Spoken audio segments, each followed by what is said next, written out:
Bueno, hoy vamos a abrir un baúl de recuerdos. Uno muy, muy particular. Tenemos una anécdota personal. Fíjate, se titula Ultraman, el IMSS y la cicatriz que no salió en TV. Suena interesante ya desde el título. Sí, ¿verdad? Nos lleva a México por ahí de 1973. Es la infancia del narrador, que vivía una doble vida. ¿Ah, sí? ¿Cómo?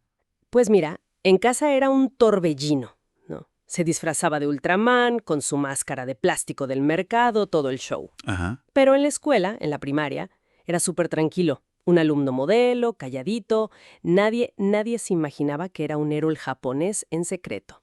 Claro, el típico contraste infantil. Interesante. Y bueno, la historia, digamos el incidente, empieza en la escuela. Un día estaban jugando medio brusco y ¡zas! Dos compañeros lo empujan, Uy, sí, y cae de cabeza contra una banca, de esas tubulares, ¿sabes? híjole. Sí, duelen. Describe que sintió un golpe fuertísimo, como una campana dentro de mi cráneo. Vio estrellitas. Lo clásico de un buen golpe. Exacto. Pero él, como si nada. O sea, se levantó, se sentó. Su única misión era llegar a casa a ver Ultraman. Así de clavado estaba. Es curioso eso, ¿no? Cómo los niños a veces minimizan el dolor o el golpe por algo que les importa más en ese momento, su programa. Totalmente.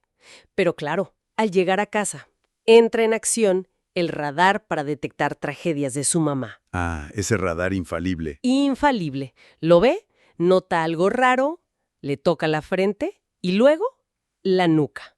Y ahí estaba, una bola morada del tamaño de un huevo de avestruz. Un señor chichón. Enorme. Y bueno, imagínate, gritos del niño, de la mamá, un caos total y vámonos, derechito al IMSS, al Seguro Social. Y ahí entramos a otro terreno, ¿no?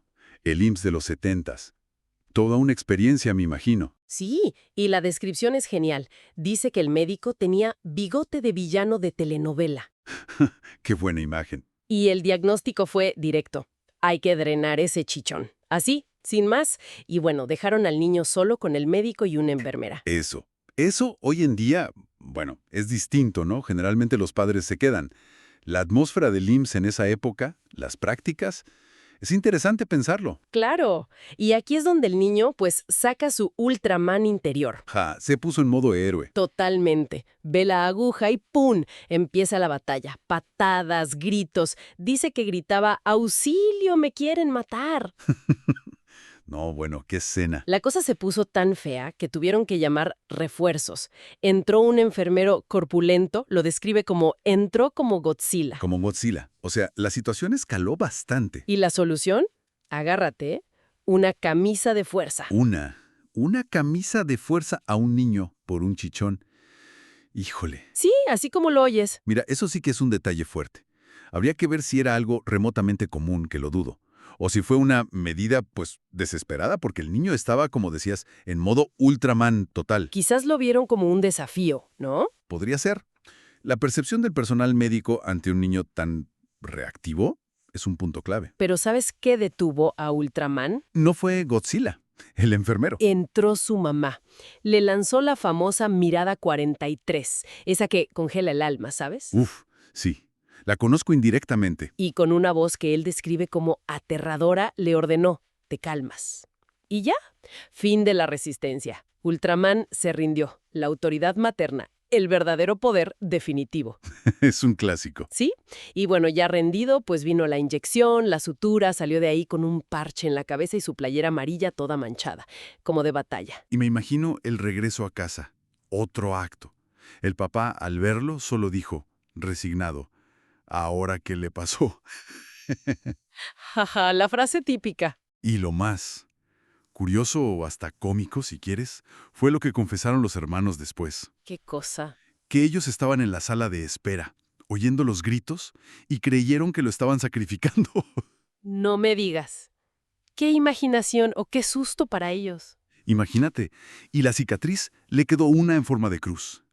Y la broma familiar, hasta la fecha, es que se la hicieron para taparle un 666 que traía de nacimiento. ¡Qué bárbaro!